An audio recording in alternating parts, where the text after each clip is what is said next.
everything I built was stolen from me. The dining room in the Sterling estate was flawless as usual. Crystal glasses, cold silverware clinking softly, the chandelier glittering like ice. My father, Richard Sterling, sat at the head of the table, mother beside him. Across from me, my younger sister Olivia, dressed like a fashion magazine cover, was scrolling on her phone, half present. Then my father cleared his throat. I want to announce something important about the future of Sterling Marketing Solutions. I straightened up. Finally! I've decided to transfer 100% of the company ownership to Olivia. My hand slipped. The fork crashed onto the plate. My heart slammed against my ribs. If your family's ever erased you like you never mattered, stay with me. You're not alone. My mouth went dry. I blinked, unsure if I'd heard him correctly. Olivia, my sister who barely knew what our company even did? The sound of my fork hitting porcelain echoed in the silence. Everyone turned toward me, but no one said a word. Olivia didn't even look up. She just smirked, her thumb still gliding across her screen. "Richard," my mother said softly, not with surprise, but as if reminding him to continue. He did, calmly, like this was just a logical decision. "She has a unique vision," he went on. "It's time for the company to evolve, and Olivia represents the future." I stared at him, frozen. The chandelier above seemed to spin. My breath caught in my throat. A decade of sacrifices, late nights, missed birthdays, burnout, winning over impossible clients, all vanished with one sentence. "She's never worked a day in that office," I finally said, barely above a whisper. He didn't respond. My mother adjusted her pearl necklace, avoiding eye contact. Olivia let out a quiet laugh. "Viv," she drawled, still scrolling, "don't be so dramatic. You'll still, I don't know, manage something, if you want." Something inside me cracked. I stood up too quickly. My chair scraped the marble floor, sharp and jarring. "I'm not feeling well," I muttered, eyes burning. I didn't wait for permission. I walked, no, fled from the room, from that glittering mausoleum of lies. Outside, the air hit me like ice. I gasped, leaning on the stone railing of the veranda. The garden lights blurred in my vision. My heart pounded so loud I could hear nothing else. 10 years. I gave them everything. And in return, they handed it all to someone who never earned it, never wanted it. My mind raced. I saw the late-night meetings, the endless reports, the clients who only stayed because they trusted me. I saw my father nodding vaguely during presentations, my mother telling me to smile more, Olivia showing up late and calling our office boring. And yet, she gets it all. I wanted to scream, but instead, I stood there in silence, trembling. Then, something shifted. The ache in my chest hardened into steel.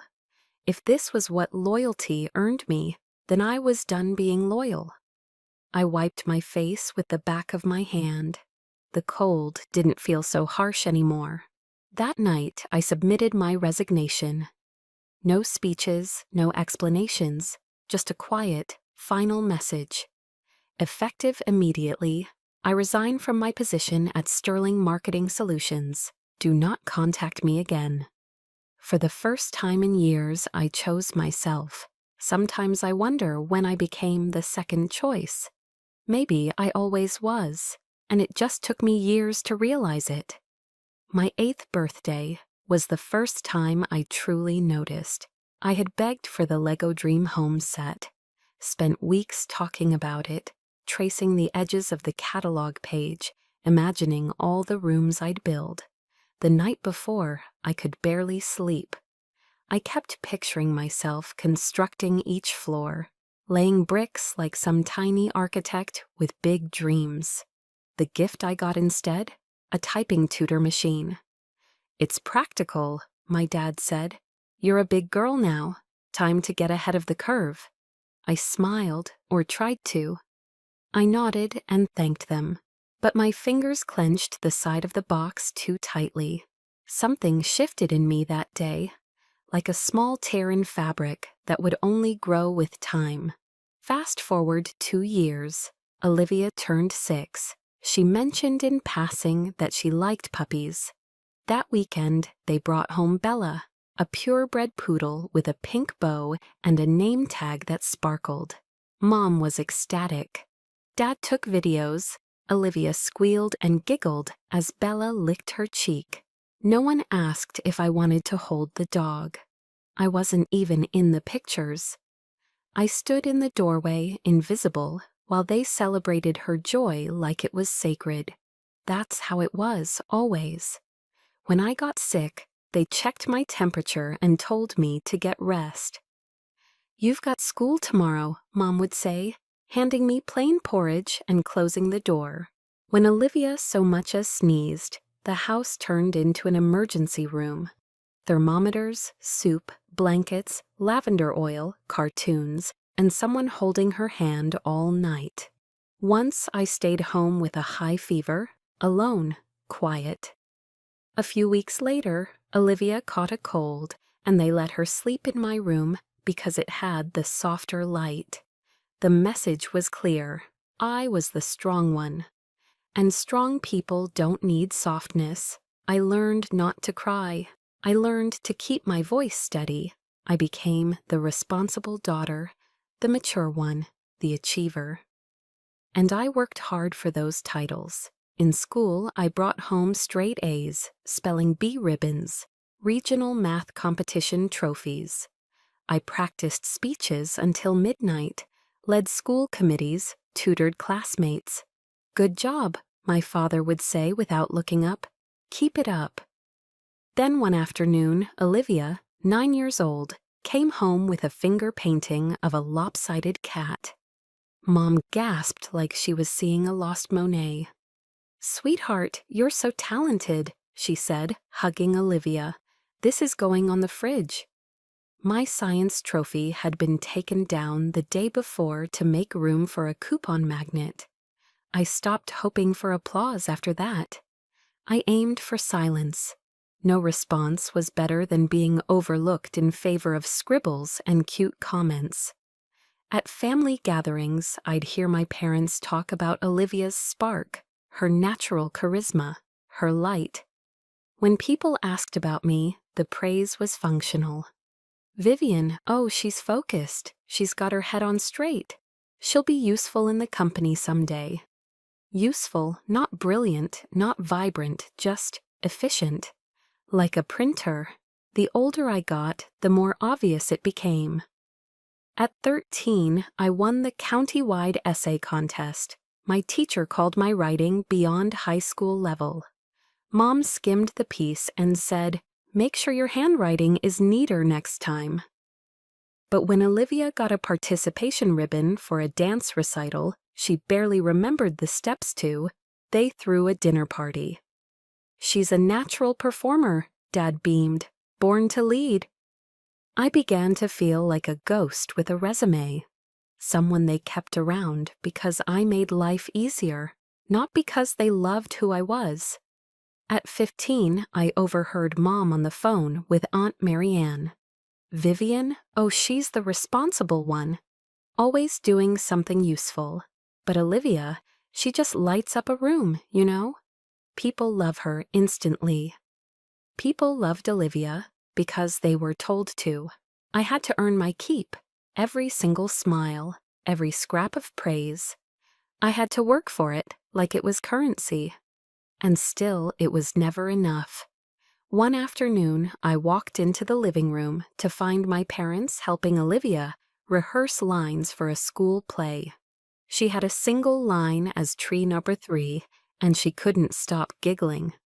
"Don't worry," Mom said, gently brushing Olivia's hair. "You're perfect just the way you are. Perfect just the way you are." I carried that sentence with me for years, not because it was beautiful, but because I'd never heard it directed at me.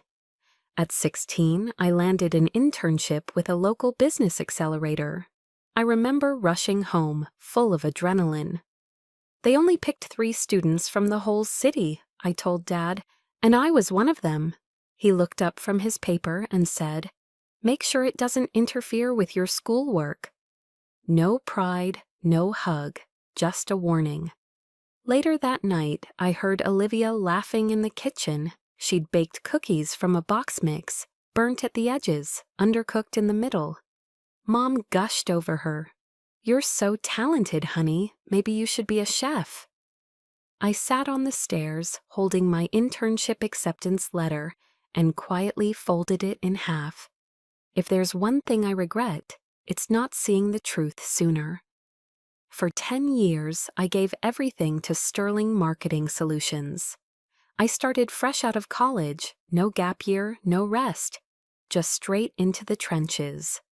While Olivia flew to Bali to find herself, I was stuck in a gray office building at 7 a.m., organizing client folders and rewriting outdated pitch decks. I didn't mind, not at first. I told myself it was what real leaders did. That hard work would eventually speak louder than charm. And for a while, it almost felt like it did. I became the go-to person.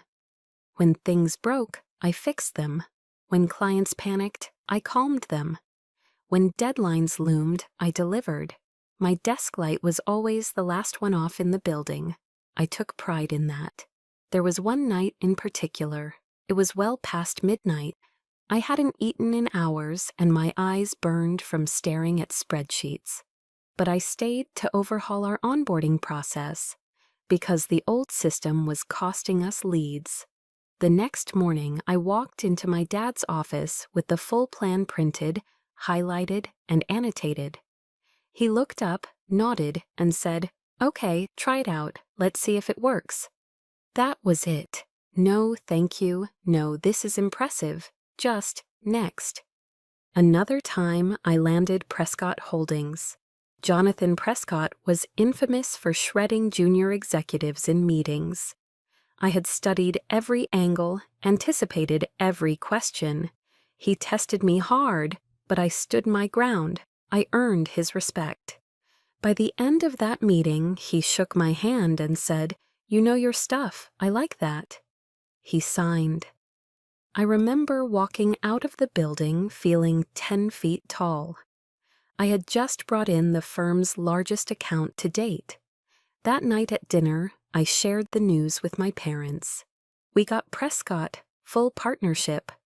My father took a sip of his wine and said, "Don't get too comfortable, keep them happy." My mother glanced at her phone and asked, "Does he have any sons?" It was like trying to pour champagne into a cracked glass. No matter how much you give, it never fills. Meanwhile, Olivia floated in and out of the company like it was a hobby. She'd show up in oversized sunglasses, latte in hand, asking if we could rebrand using astrology aesthetics. She once called a quarterly report too wordy and suggested we make it more vibey. My father chuckled. She brings a fresh perspective. I spent nights perfecting KPIs and forecasting models. She suggested switching our font to something more playful. Guess which one got the applause? One afternoon, I overheard her saying to a junior employee, "I'm like kind of co-running things now." She laughed like it was a joke. Maybe it was, except it wasn't. Months passed, the company kept growing, but something inside me began to shrink. My name was never on the press releases. Olivia's was. At investor dinners, I was seated near the end of the table, while Olivia was front and center, laughing with people she couldn't even name the week before. Then came the night that broke me. After a long day of meetings, I stopped by my father's office to drop off reports. His assistant wasn't there, and the door was open. Sitting on his desk was a folder, plain, thick, unsealed. I don't know why I opened it. Maybe I already knew. Maybe part of me was ready to shatter. Inside, official documentation to transfer full ownership of Sterling Marketing Solutions to Olivia Sterling. Effective immediately. No co-signers, no mention of my name. It didn't even surprise me. Not really, it just confirmed everything I hadn't wanted to admit. I closed the folder, quietly walked out, and drove home in silence.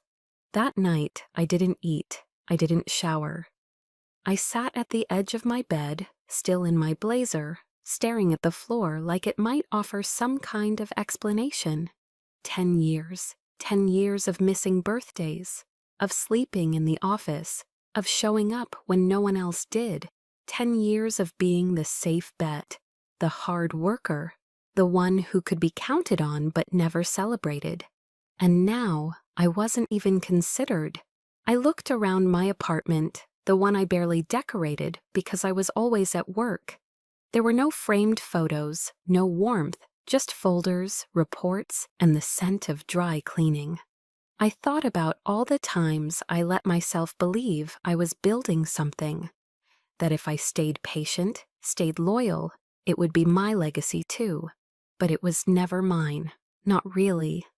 The company, the family, the recognition, it had always been meant for her. I was just the scaffolding they used to hold it all up until she arrived.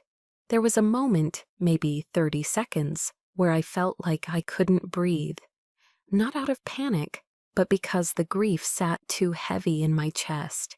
The grief of being invisible. I walked to the bathroom, looked at myself in the mirror, and didn't recognize the woman staring back. She looked tired, like she hadn't been seen in a decade. And then, for the first time in years, I let myself whisper the truth out loud. They don't love you, they just use you. I thought the words would destroy me, but they didn't. They freed me. The next morning, I submitted my resignation. No dramatic confrontation, no speech, just a short professional email and a folder of documents left on my desk. I didn't tell them in person. I didn't owe them that. Because if they could erase me in silence, I could leave in silence too.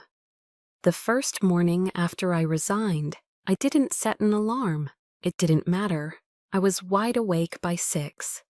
I just lay there in bed, staring at the ceiling, waiting for the usual anxiety to kick in. The rush to beat traffic, the unread emails, the 9 a.m. numbers check. But there was none of that, just silence.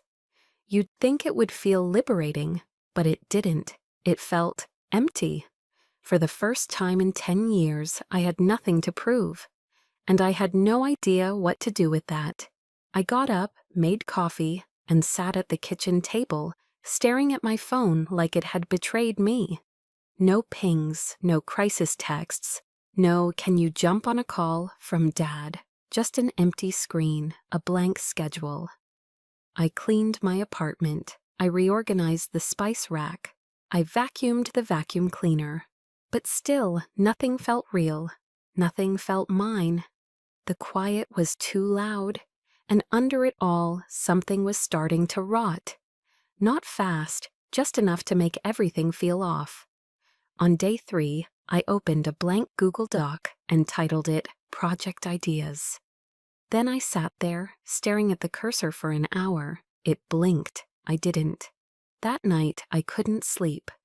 I lay in bed thinking about the office, about the way Olivia used to stroll in late, iced matcha in hand, talking about rebranding energy like she was some sort of marketing shaman, and how I used to roll my eyes until I realized she was the one being groomed to take over. It should have made me angry, but all I felt was tired. The next day, I went for a walk just to feel like I was doing something. I passed by a cafe where I used to have breakfast meetings. No one recognized me. No one waved. I bought a muffin. I didn't eat it.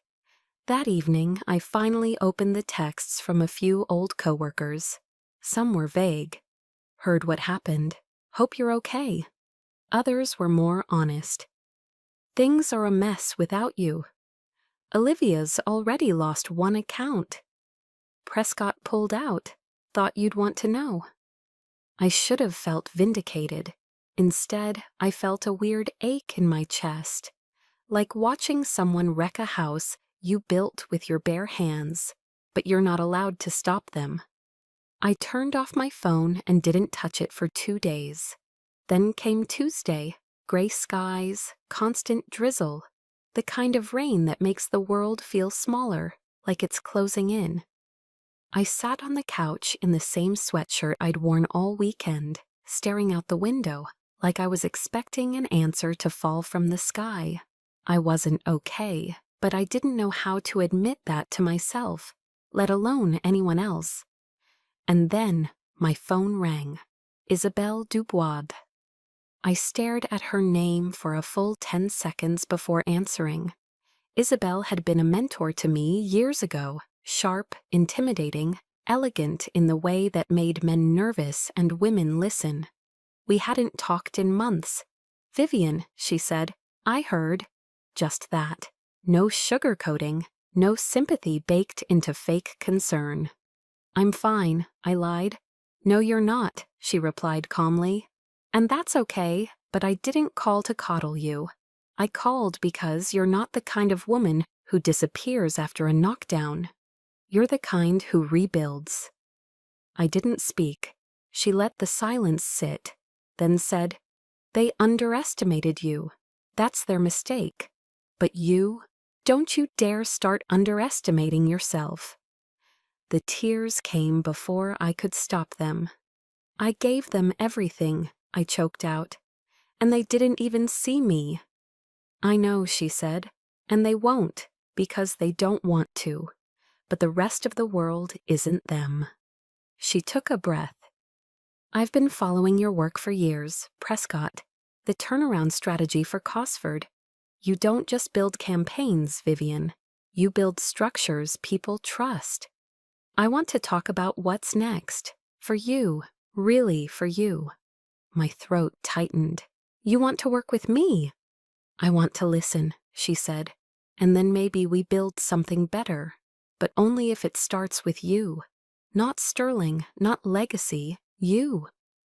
That night, I sat at my desk again, the same one I used to work from till 3 a.m., for a family who barely knew what I did.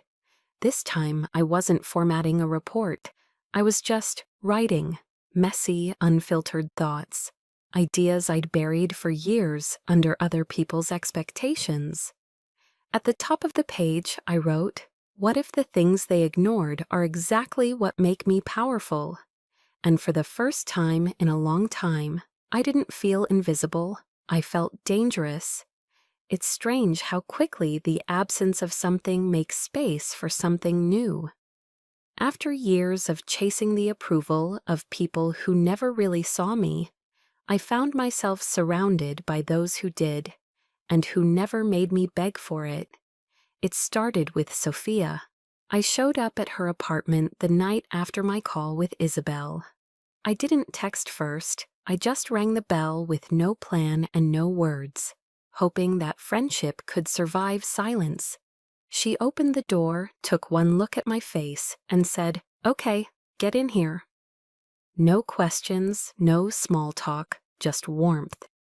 We ended up in her living room, me curled up in her oversized hoodie, hair a mess, makeup smudged from crying. Sophia placed a steaming mug of cocoa in front of me, like it was a prescription. "I don't want to talk," I said quietly. "You don't have to," she replied. We sat in that quiet for a while, and then, without meaning to, I talked anyway. It poured out. The betrayal, the exhaustion. The way I had convinced myself that if I just worked harder, they'd finally love me. I didn't try to make it sound noble. I told her about the nights I cried in the office bathroom, about the way Olivia used to mock my blazer collection, about how Mom once called me a bit intense when I presented a full strategic rollout over Christmas dinner. Sophia didn't interrupt. When I finished, she wiped her eyes and said, "You've been drowning in a family that taught you to think breathing was selfish. That broke me. And then it saved me. The next morning, we started building. At first, it was just brainstorming, sticky notes, mind maps, whiteboards, but it grew. And it felt different this time. Not like proving myself, more like becoming myself. Sophia saw possibilities I'd buried. "You know this industry better than anyone under 40, she said. "Actually, scratch that. You know it better than anyone, period." We laughed a lot during those days, not because everything was okay, but because it was the first time in years I felt like I had nothing to lose. Then Isabel stepped in like clockwork. She invited me to lunch at a quiet French bistro. No press, no performative praise, just her, a legal pad, and that razor-sharp stare of hers. "You're talented," she said, "but that's not why I'm here. I'm here because I see fire in you. And fire like that shouldn't be wasted on people who don't know how to hold it." She asked about my ideas. I gave her 5. She poked holes in 3, challenged 2, told me 1 was brilliant. We began meeting regularly. Isabel never sugarcoated things. She called out my blind spots, held me accountable. But more than that, she respected me. And that felt revolutionary. One night, after a strategy session, she looked at me and said, "You realize you're not broken, right? You were just in the wrong environment." That line hit harder than I expected. I wasn't broken. I wasn't too much. I wasn't a disappointment. I was simply in the wrong room. With Sophia and Isabel in my corner, I started sketching out the foundation of something new. A boutique consultancy, small, sharp, values-driven. A place where the work mattered and the people were seen.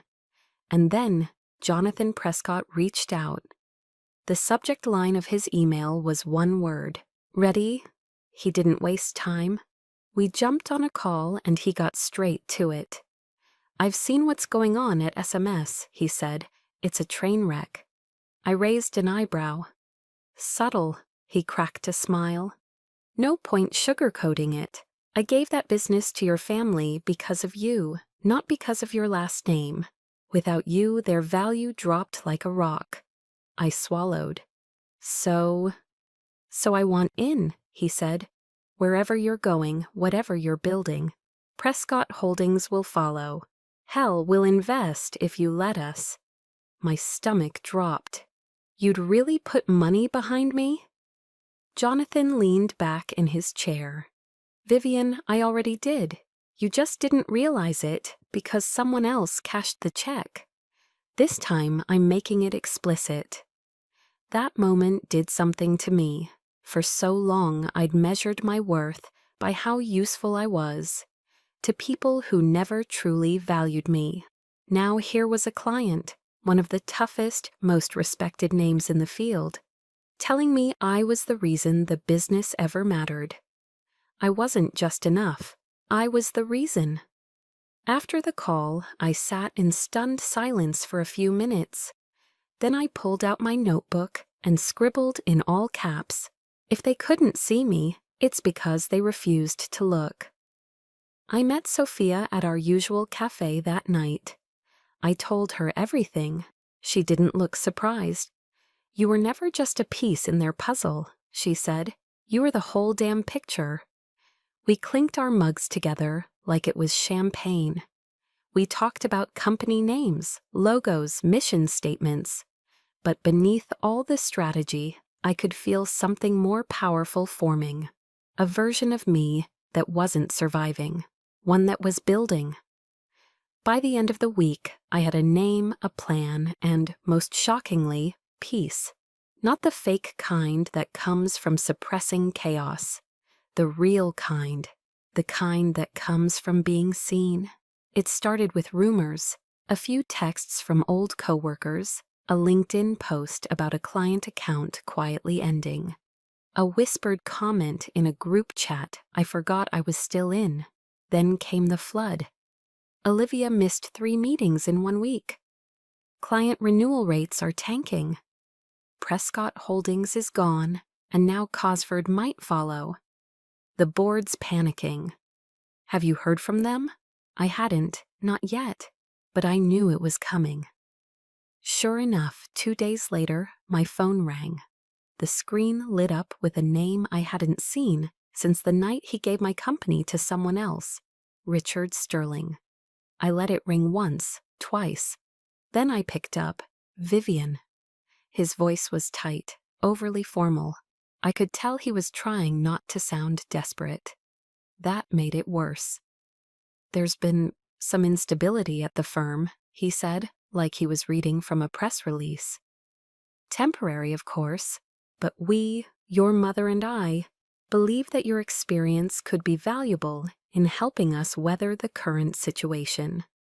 I didn't speak, just let him squirm. He continued. We'd like to invite you back in an interim capacity, just until things stabilize.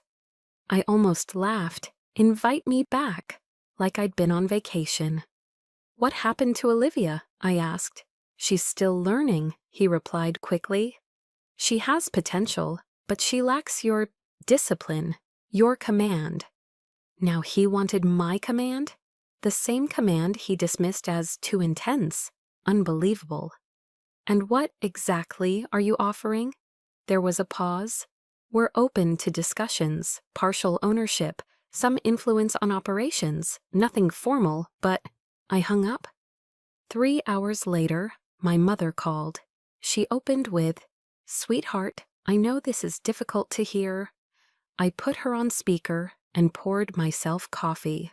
She rambled about Olivia being overwhelmed, about my father not sleeping, about how the family needs you right now, how we all make mistakes, and how blood is thicker than water. I wanted to scream. They hadn't called me when they made the decision. They hadn't checked on me after I left. Now when the house was on fire, they wanted the daughter they never protected to grab the hose. My mom's voice wavered. Do it for the company, for your father's legacy, for Olivia. That was the moment I realized they still didn't get it. This wasn't about a job. It wasn't even about the company. It was about power, about respect, and about how they had never, not once, treated me as someone who deserved either. I hung up again. No goodbye, no promise to think about it. Instead, I sent a text to Sophia and Isabel. We need to talk tonight. We met at Sophia's apartment, our unofficial war room. She had already laid out wine, notebooks, 3 laptops, and a whiteboard that said in big bold letters, Vivian takes control. I walked in, dropped my phone on the table, and said, They want me back. Sophia raised her eyebrows. Begging yet? Almost, I said. They're flailing. Good, Isabel said simply. Now we write the terms. Over the next 3 hours, we crafted my response, not just emotionally, but legally, strategically, surgically. Here's what we decided. I would return only under the condition of full operational control. No oversight, no co-leadership, no family interference. I would demand a minimum 85% equity stake, transferable only under my explicit approval. The current board chair, my father's longtime ally, would resign immediately. Olivia would step away from any executive position, indefinitely. Isabel refined the language. You're not asking, you're declaring, and you're bringing leverage. And I was. Prescott Holdings was already back in touch. Jonathan had made it clear, if I returned, he'd bring the business back only if I ran the show. No negotiations, he wasn't the only one. My inbox had started filling with quiet inquiries from firms I'd worked with in the past. Clients weren't loyal to the name Sterling, they were loyal to me. I held the leverage. For the first time, they needed me more than I ever needed them. We also planned the setting. No home turf, I said. Not their office, not mine, neutral ground, clean lines. We booked a private executive boardroom at a firm in Midtown. Glass walls, silent HVAC, floor-to-ceiling views. A place that didn't smell like history, just business. I spent the day before the meeting rehearsing, not what I'd say, but what I wouldn't. I wouldn't apologize. I wouldn't entertain guilt. I wouldn't let them twist this into a favor. The morning of, I wore a navy suit so sharp it could cut stone. My hair pulled back, makeup clean, no jewelry except a thin silver chain that once belonged to my grandmother, one of the few women in the family who ever told me I was enough. Sophia walked with me to the lobby. "You nervous?" she asked. "No," I said, and I wasn't. I was ready. The elevator doors opened with a soft chime, and I stepped into the lobby of the law firm where I'd chosen to hold the meeting. Neutral ground, no home field advantage, just sterile glass, marble floors, and silence. The assistant led me to the boardroom, top floor, private, skyline view. I arrived 10 minutes early. Always early, old habits, I guess. The room was pristine. Long table, polished wood, leather chairs, bottled water lined up like soldiers. A white orchid in the corner, the only soft thing in sight. I stood at the head of the table, not seated, not waiting, standing, grounded, ready. One by one they entered. My father came first, gray suit, forced calm, the same cologne I'd always hated. He didn't make eye contact. Then my mother, elegant but visibly tense. She smiled like she was hoping this would turn into a family dinner. And last, Olivia. She wore red, power move, but it didn't fit her. It clashed with the fear in her eyes she was trying so hard to hide. We didn't exchange greetings, just silence as they took their seats. I remained standing. "Thank you for coming," I said, voice steady. "Let's begin." My father cleared his throat. "Vivian, before we dive into proposals, we want to acknowledge that things at Sterling haven't gone as planned." Understatement of the year. "We believe," he continued, "that with your help, the company can recover.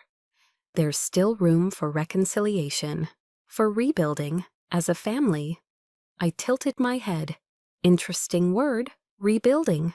Considering you already burned down the original structure. My mother jumped in, smiling too widely. "Sweetheart, we know emotions ran high before, but we're here now and we're open to solutions. That's what matters." Olivia scoffed. "She acts like we owe her something. She left. No one forced her."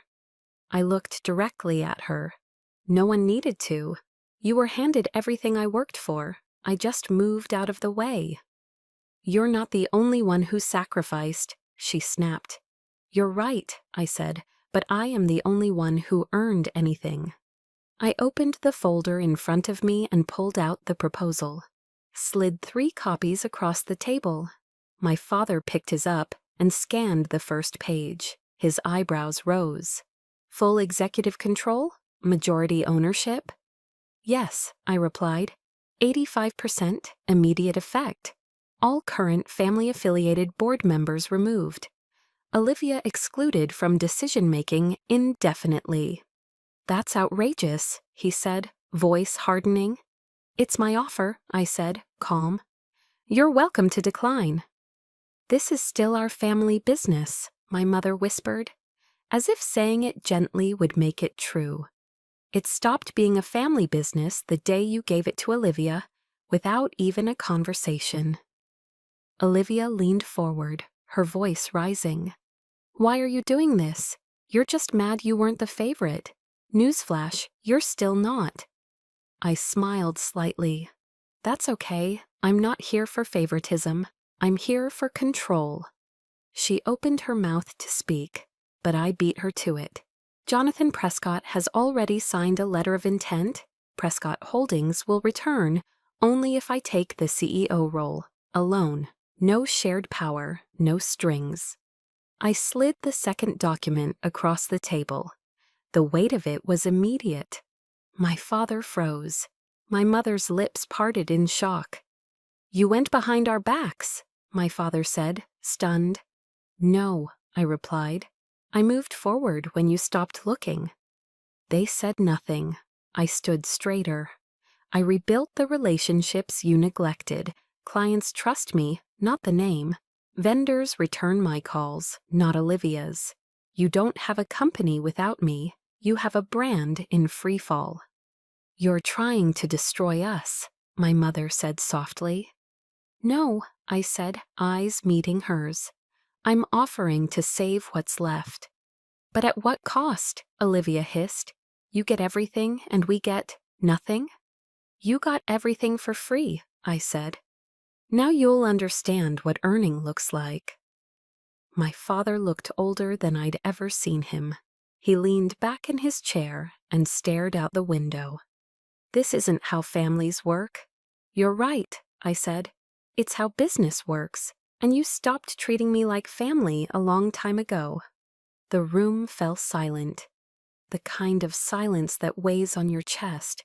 "I'll give you until end of week to decide," I added. "After that, I move forward without you." I gathered my folder, took one last look around the table, the same table where I'd once begged for scraps of recognition, and turned to leave. "Vivian," my father called after me. I stopped, hand on the door. "Why now?" he asked. "You could have moved on. Why come back at all?" I paused, then turned halfway, not to face him fully, just enough. "Because this time I'm not asking to be let in," I said. "I'm taking what I built, and I'm doing it without needing you to see me." And then I walked out. They didn't go quiet. I had hoped, naively, that after walking out of that boardroom with my spine straight and my dignity intact, they would let it go. That they would lick their wounds in silence, regroup, maybe even reflect. But no, the very same people who had once looked through me were now clawing for my attention. Dad's message came first. "Vivian, you've made your point. We all have. Now let's talk like adults." Talk like adults? He hadn't wanted to talk when he signed the company over to Olivia. He hadn't even looked up. Then Mom. "Sweetheart, I know things got tense. Your father is under pressure. You're both so strong-willed. I'm sure we can find middle ground." Middle ground. What an elegant way of asking me to give up everything I just reclaimed. I left her message unread. A little red dot next to her name, that's all. Olivia's text followed a few hours later. "You're disgusting. You smile in our faces and then go behind our backs like a snake." I almost laughed. No, actually, I did laugh. It came out sharp and unexpected. The same Olivia who smirked across the dinner table when my life was dismantled, now calling me disloyal? Poetic. Then came the second wave, longer, more emotional. A voicemail from Mom, crying this time. "Vivian, what are you doing? We're family. You're letting one disagreement ruin everything we built together." I paused the message halfway, not out of anger, just exhaustion. There was nothing left to ruin. It had already been ruined. And not by me. Thursday afternoon, Aunt Helen called. I hadn't spoken to her in months. She was Dad's sister, the family peacemaker. Her voice was syrupy sweet. "Vivi, honey, you know I love you, right?" I said nothing. "This is hard on everyone. I'm sure your parents didn't mean to hurt you. Olivia's young. She'll grow into the role." I stared out the window. "You're always the smart one, the one who sees the bigger picture. Maybe it's time to rise above." There it was, the guilt grenade wrapped in flattery. I waited, then answered simply, "No, I'm done rising above people who enjoy stepping on me." Click.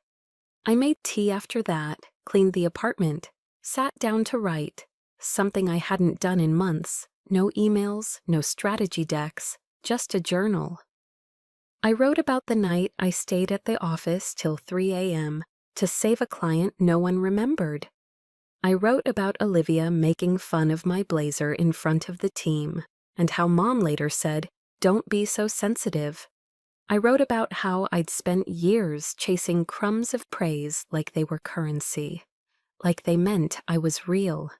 At the bottom of the page, I wrote, "Their silence was painful, their attention is worse." That evening, Isabel called.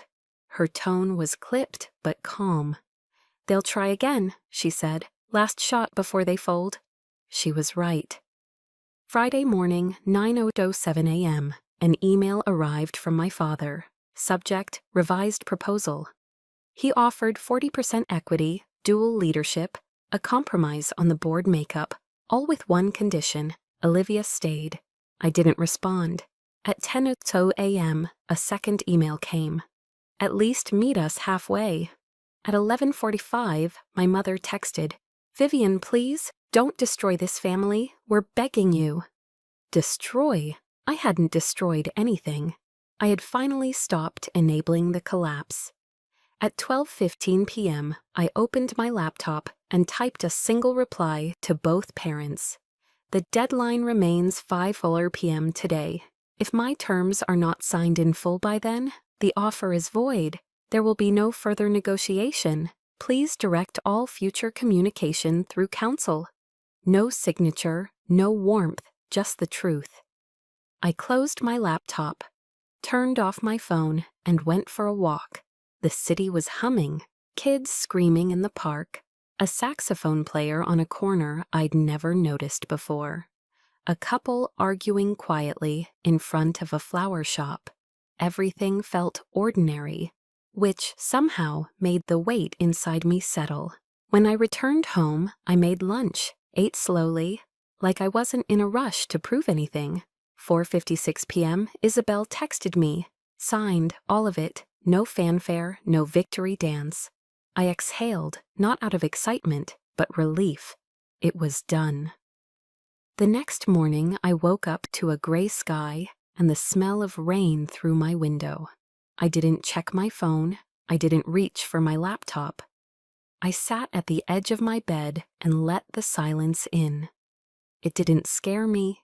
It didn't feel like punishment. It felt like clarity. Later that afternoon, I met Sophia at the new office space. It was still bare walls and echoing floors, but it was ours. She brought coffee and a ridiculous potted plant. "This is for the conference room," she said, grinning. "The one we're naming the Fortress?" I teased. "Obviously, because this time no one gets to knock it down from the inside." We laughed, but behind the laugh was something else, something we didn't need to name. I looked around and saw a future built from something stronger than forgiveness. I saw boundaries, respected, held, and never again negotiated. When the ink dried on the ownership papers, I didn't celebrate. There was no party, no champagne cork popping, no dramatic Instagram post captioned, "She did it." I just sat at my desk, my real desk, in the real office that now carried my name, and stared at the soft glow of the afternoon sun hitting the windows. It felt quiet, not the silence of isolation, the silence of clarity. I didn't feel powerful. I felt grounded. That was new. The first few weeks were a whirlwind. Clients returning, teams being restructured, the board shifting under my control. I hired back people who had resigned under Olivia's rule. I met with every department, not to lecture, but to listen. Not out of obligation, but because I wanted to understand how to rebuild this company into something that didn't just survive, but felt human. Prescott Holdings rejoined immediately. Their confidence in me was public and unapologetic. The ripple effect was massive. Within days, former partners called. By week 3, we had doubled our active portfolio. But more than the numbers, what I cared about was the tone. There were no more whispered meetings, No more fake praise. No more leaders hoarding power to cover their insecurities. I set the tone from the top. No fear, no pretending, no family branding if the inside didn't match. We held space for honest conversations. We built flex schedules. We added mental health coverage and wellness hours.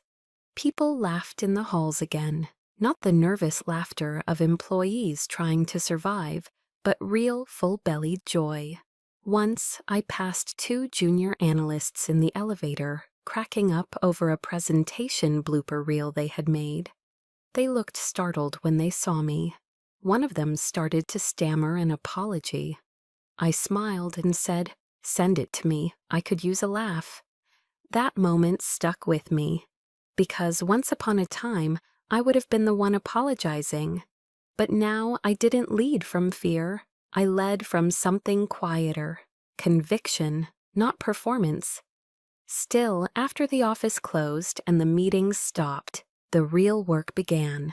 Because no title, no signature, no strategic plan could erase the ache that lived under my skin. It came at night, in the pauses between tasks, in the first 5 seconds after I woke up, when I didn't know whether to check my phone or just breathe.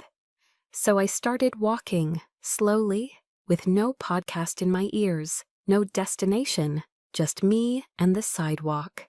At first it felt awkward. My mind kept trying to multitask, but over time I stopped reaching for noise. I let the quiet speak. Some nights I walked past familiar houses, parks, intersections. Others I let myself get lost in new blocks. There was something powerful about not needing to know exactly where I was going. Back home, I opened a blank notebook. No prompts, no goals, just pages. I started journaling again, not like I did in school, where I tried to sound wise. This was messy, raw, boring at times. I wrote about the guilt I didn't want to feel but still carried. About the memory of hearing Olivia's name on the press release and feeling like my heart had been vacuumed out of my chest.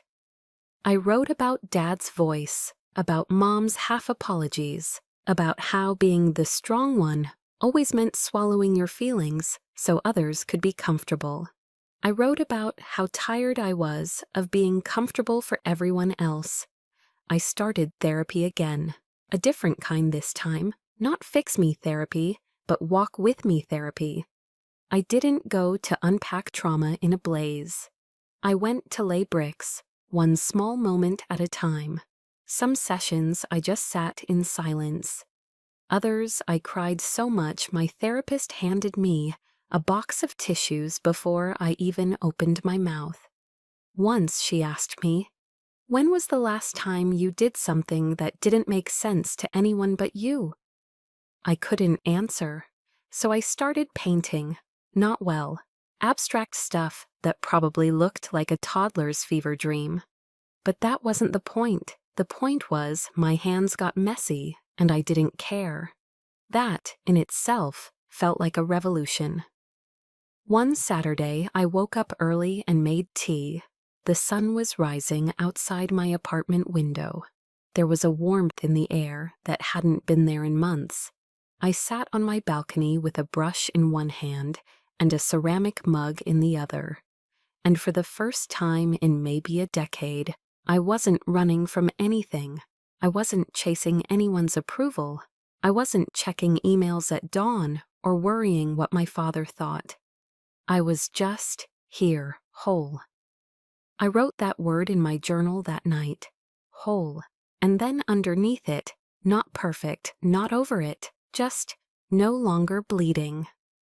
It wasn't a cinematic breakthrough. There was no movie music playing, just the quiet click of a pen and the soft hum of someone upstairs vacuuming.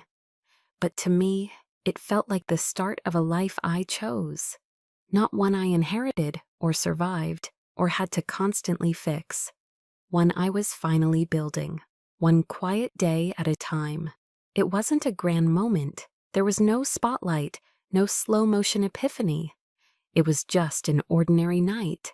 takeout containers stacked in the middle of Sophia's coffee table, a candle burning too low, Isabel pouring tea like she owned the whole world.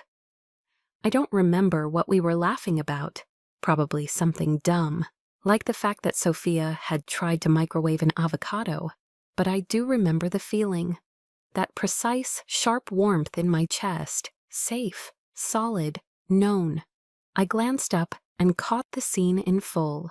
3 women, messy hair, bare feet, talking over each other, and I thought, this is it, this is home. It didn't come with a family crest or Sunday dinners that made you anxious. It came with space, with presence, with the quiet knowing that you don't have to be perfect to be loved. They didn't ask for explanations when I cried halfway through a story about nothing. They didn't try to fix me when I said I wasn't okay. They simply stayed. Sophia was the fire, blunt and fierce, with a laugh that could punch through any silence. Isabel was the ocean, steady, deep, always listening between the lines. Together, they didn't just fill the gap my family left, they rewrote the definition. They became my proof that blood is not the only way love runs. One night after Isabel left, Sophia and I stayed on the balcony long after the tea went cold. Did you ever think it would feel this still? I asked. She looked up at the stars, then back at me. No, but I always hoped for it. I nodded, fingers wrapped around my mug. It's not what I imagined family would look like. It's better, she said, because we built it. That word, built. It settled into my bones like truth. And maybe that's why I didn't flinch when the invitation came. A wedding. Emily, my cousin on Dad's side. An event dripping with sterling DNA. The kind of event where I'd be whispered about, smiled at too widely, asked questions that were really statements. I almost threw it away. But something told me, go, not for them, for you. So I did. I didn't go to prove anything. Not to show how well I'm doing. Not to play the gracious, evolved daughter. I went to witness how far I'd come. I wore a navy blue dress, tailored but soft, hair in a low knot, no sharp heels, just flats, comfortable, grounded. I arrived late on purpose. I didn't want the preamble. Inside, it was exactly as I expected. Crisp linens, a string quartet playing something old, distant relatives pretending to be closer than they ever were. And yet, I felt no panic, no tightness in my throat. I was just a guest at table 9, alone, and fine with it. I sipped sparkling water, ate 3 of the past hors d'oeuvres, laughed, genuinely, at a joke from someone I went to camp with when we were 12. Then I saw her, my mother. She approached slowly, unsure. "Vivian," she said. I turned, met her eyes. "Hi." She looked me over, scanning like a security checkpoint. "You look, well." "I am," I said. A beat passed. 2. "We've been hearing about your work.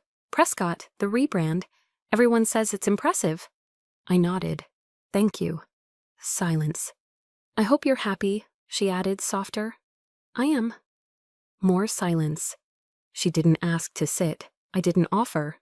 There was nothing unkind in that exchange, just a quiet recognition that whatever bridge had existed once, it was now a dock, and I had sailed away. A few minutes later, I caught sight of Olivia across the room. Her dress was perfect, her makeup flawless. Our eyes met briefly. She blinked first. No words, no smirks, no fake smiles. And that was enough. Because the opposite of love isn't hate, it's indifference. And I didn't hate them anymore. I didn't feel the urge to prove or explain or teach. I had nothing to reclaim from them.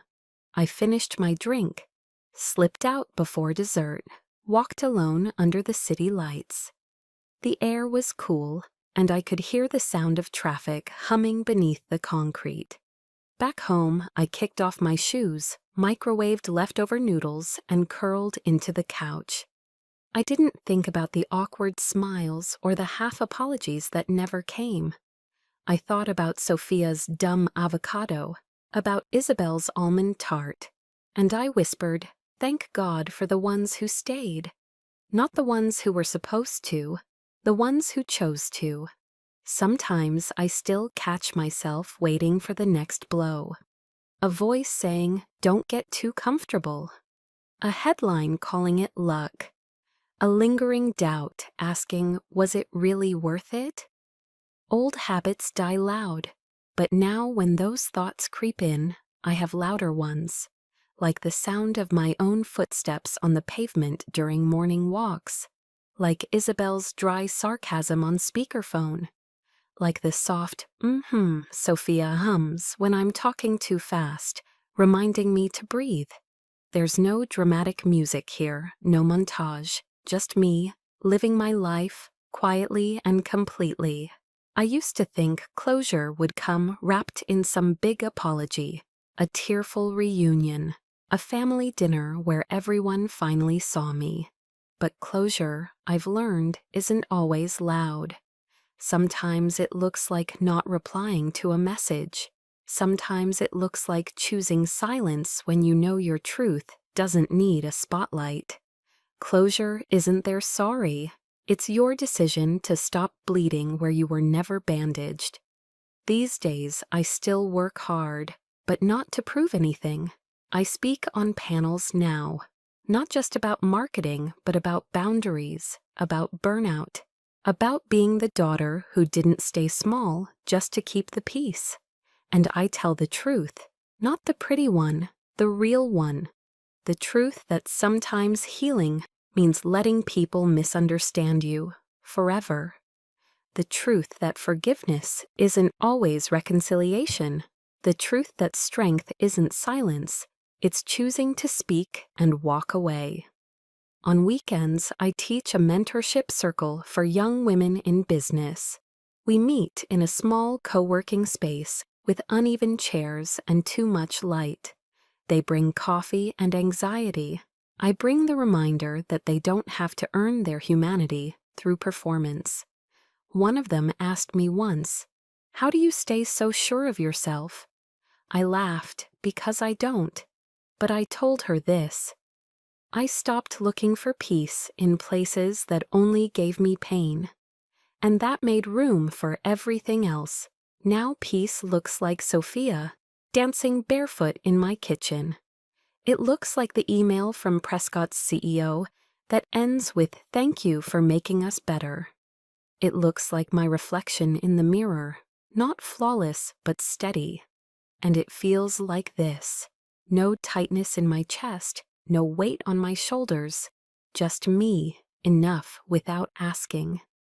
Some nights I think about my younger self, the one who kept it together too well, the one who wrote speeches in her head she never gave, the one who looked around the dinner table and felt invisible. She deserved more. She deserved softness. She deserved space to mess up and still be loved. She didn't get that, so I gave it to the woman she became. I stopped asking for rooms to accept me. I built new ones, with walls of clarity, windows of grace, doors that close without slamming. People ask me what success looks like now. It's not the office, not the deals, not the headlines. It's this, walking into my home alone and not feeling lonely. Saying no and not needing to explain. Spending a Sunday doing absolutely nothing, and knowing that doesn't make me lazy, just whole. It's knowing that I have nothing to prove to people who only ever saw what they wanted. And it's knowing that love isn't earned by bending.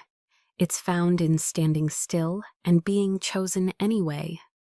So here's what I'll leave you with. If your family never saw you, build a life that makes you visible to yourself. If your voice was silenced, sing loudly to an audience of one, you. If you've spent years shrinking to be digestible, know this: you were never too much. You were never too complicated. You were simply around people who preferred quiet over truth. You don't need permission to exist fully. You don't need anyone's approval to rest. And you sure as hell don't need to stay small to be safe. Close the door on what broke you, and open the windows to what heals you. Let the light in. If this story reminded you of something you've lived through, a moment you felt invisible, overlooked, or underestimated by your own family, I want to hear from you. Drop a comment below. You don't need to explain everything. Just say, I've been there. Because sometimes healing starts when someone else says, me too. And if you found strength in this story, subscribe. Share it with someone who needs to remember they're not alone.